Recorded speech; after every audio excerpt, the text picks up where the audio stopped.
Hey guys, what is going on? So today I am revisiting one of my previous videos, one of my favorite sets, and it's one of the videos that has the most views on my channel, and I don't understand why, but it is, and it's the 6x54. But what's different about this time, this redo or reload, if you will, what we're doing is, many of you notice or have seen the video I put out. I've modified my table. I now have one side of the table that is bouncy, more soft. The other side is not soft at all, in the slightest. It is rock stinking hard. So what I want to do is focus on a 6x54 combination on a hard surface table. Now, what I'm finding when I practice this on a hard surface is there's a couple of things I need to change. First of all, the landing zone. Before, my landing zone was always this cum area. This in here was where I wanted to land the dice. If I could land them in this circle, I would. What I'm doing is moving it forward a little bit. Just ever so slightly, but I've noticed this ever so slight modification makes a huge difference. Now, what we're gonna do, we've moved it forward to where we are now 19 to 20 inches from the back wall. This is what I found to be my sweet spot, and it could be your sweet spot if you get a chance to try this out. So we were about 26, 29 to 30, or even a little bit more inches from the back wall. But now we're moving it forward just a bit. And we'll explain why here in just another minute. But this is what I've noticed. So the next thing that we're changing with this is the angle of entry. And what I mean is,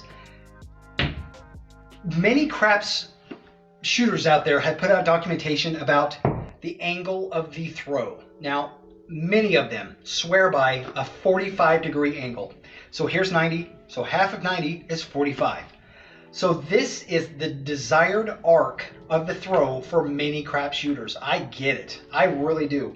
And it may be, but to each their own. Everybody is different in some way, shape, or form. When I've been practicing with a 45-degree angle on a hard surface table, my dice crash so hard that they scatter about a little too much that I don't like. So what I've done is I've decreased the angle of entry. What I want to do is a 30 to 35 degree shot coming in. Not 45, 30 to 35. I find that this greatly helps the outcome. It prolongs my shot count significantly. Changing the landing zone to be a little bit closer to the wall, changing the angle of trajectory really helps too. Guys, let's test it out. Let's see what we get. Let's do this. So guys, I just want to say, first of all, I thank you guys so much. I love you guys. I hope you all are doing well out there. Nothing but love and nothing but the best to you from me. I hope you guys are doing well. If you have not subscribed yet, I hope that you take the time to do so. It makes a big difference to me, and it's just fun to know that I can help you guys out there. Let's get this going. So I want to start off by saying this too. How important mechanics are. I'm sure a lot of you guys know mechanics are everything in this game. To be able to find mechanics that work for you, the grip, the release, the toss, the strength, the landing zone, all these things that work for you, they might, you might have a 50-50 ratio. Some things work, some things don't, But I'll tell you this, when you can stand up to the dice, and throw it and get a number that's not a big red, then that means, okay, remember what you did. Remember the mechanic that you just used. Remember it and repeat it down to the smallest damn detail.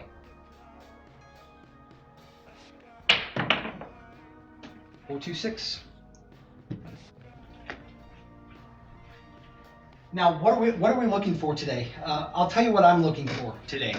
I am not looking for a 50 shot. I'm not looking for a 40 shot. I'm not looking for a 30 or even a 20 shot roll right now. I'm not. What I'm looking for is 3 or 4 score hits. That's it. Anybody can win with 3 or 4 score hits. If I worked my come out, I'd be sitting at 2 score hits right now. If not, I'd be sitting at 1 score hit. It's up to you. It's how you play. It's what you feel comfortable with. A lot of people work their come outs. Here we go.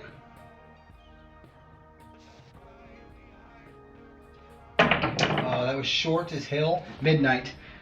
That was completely short. I don't know if they slipped out of my hand, but that was just really short. And that's the thing. I mean, nobody's perfect. It's very hard to stand to the dice and you repeat your mechanic down to the smallest little facet, the tiniest detail of your throw, to repeat it time and time and time again. Pretty hard. 4-1-5. So if I was working to come out right here, I would regress. I would turn them off. I would pull them down. The way to win in craps, this is no secret, guys. The way to win, if you're a do shooter, I'm not talking about a don't, and I'm not talking about a blender system or anything like that right now. I'm not talking about don't systems. If you're a do shooter like I am, the way to win in craps is use that short game methodology. You hit some numbers, then you turn them off, regress them down. It's that easy, guys. It's just that easy. Have a couple of hits, then turn them off. Walk away. Get a soda. Get a beer, whatever you like. This is when you take off your bets. This is how you win in craps. It's a short game.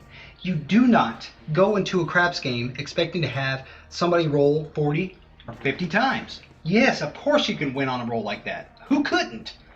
But craps game is not to be treated that way. 4-3-7. See, just like that. Things can change at any moment. What you do is you turn your bets off and save the money. Right there. Let's do one more session. So 3 score hits. Craps is a short game. If you turn your bets off of 3 hits, which is what I do. I'm a 3 score hit kind of guy. Okay, let's do this. 2 craps.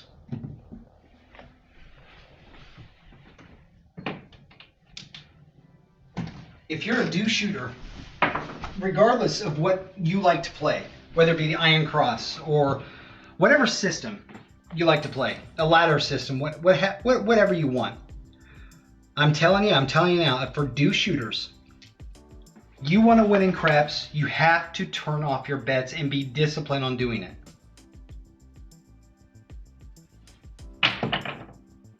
5-1-6. Now, what I liked about that shot right there,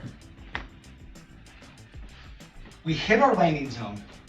The dice traveled in a straight line to this wall. They hit the wall and pretty much just came right down to rest.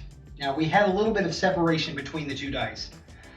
But the thing that I liked is that the dice did not go off in several directions and dance around like they were on fire. It didn't happen. And that's exactly what we're trying to do. We control the dice by controlling the play afterward. We control the play, we control the chaos. We don't let chaos come into the equation. That I did not like at all. I'll take it, it's a 4-1-5, but I didn't like it. That 4, this dice, when shooting off that way, and I can absolutely guarantee I know exactly why it did. It was the angle that I was holding the dice and how I released them. So the dice landed on its side. The dice landed on the corner, on its side, in some bad way, and therefore it goes shooting over. That is what we're trying to get rid of. It's not easy. What it takes is this thing called practice. The more you practice, the more you learn of your throw, your mechanics. Now Now that I liked a lot. The dice hit flush. They hit solid, but not hard. And they went continuing in the same direction. They did not separate. They didn't go in different directions. They continued exactly in the same direction. Got a hard 8 out of that. Right there, it's 3 score hits if you work the come out. Remember your mechanic and repeat, repeat. 2-1, treat them tings.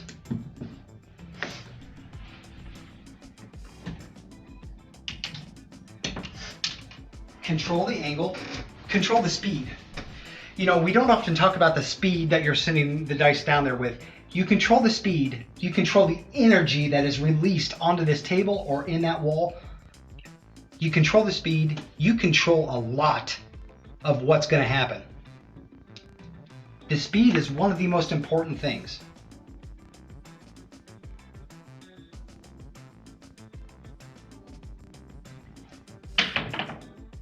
Six, 3, 9. See that? The dice hit. They did not scatter. They did not go crazy. We controlled that throw. That is controlled shooting, guys. This, in essence, is controlled shooting. Now, some people will say, some people look at, when we say control, dice control, that can be manipulated in meaning, you know? Some people say, oh, dice control, like you can control what you're getting ready to shoot. Some people can. I get that. I don't understand how, but some people can actually control what they're going to shoot. They hold the dice and they say, I need a hard 10, here it comes. Boop, there's a hard 10. Blows my mind too. But guys, it happens. And it does happen. But what I'm talking about in dice control, I'm not talking about number manipulation. I'm talking about dice manipulation. We control the dice, we control the play, we control the scatter, we eliminate chaos. These dice are then working in our favor. They work for us. Who does number 2 work for? For us, baby. It's just mechanic repetition. 3, 2, 5. My inside killer.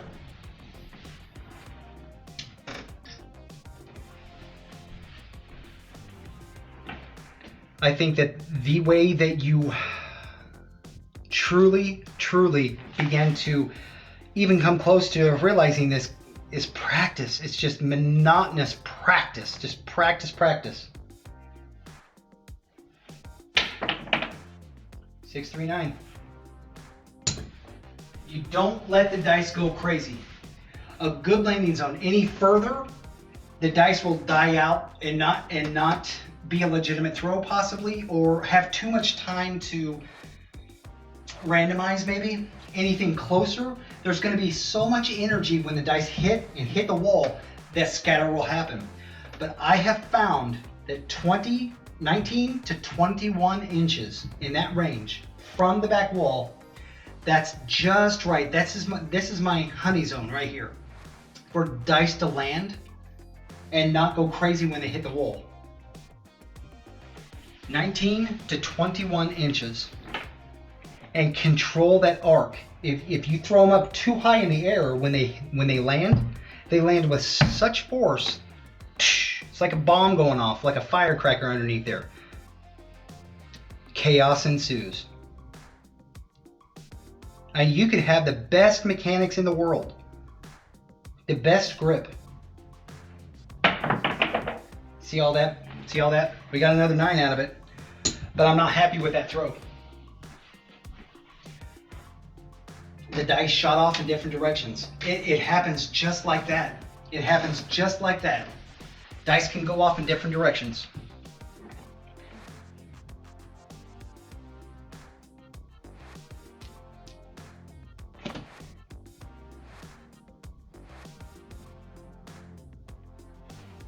Oh, that was too high. 6, 3, 9 again. It's too high for my liking. It's good that we got a good hop. I think that the dice stayed together just like they needed to, so when they hit, they stayed together. But that was way too high. There's so much to think about when you're launching the dice down there, guys. There's so much to think about. Over practice and over repetition, it just becomes, muscle memory.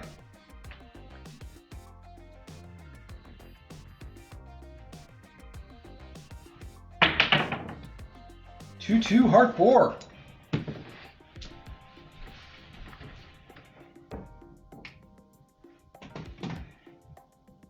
Sometimes you could get up, throw the perfect throw, perfect landing zone, this and that. It's perfect, but you still get the big red. Don't let your spirits be broken. Don't go on tilt.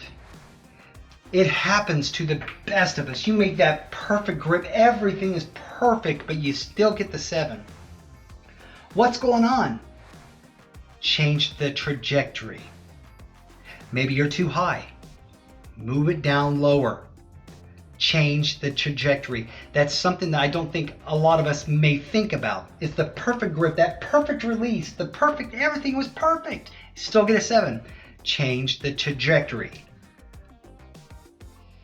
Instead of 45, do 35.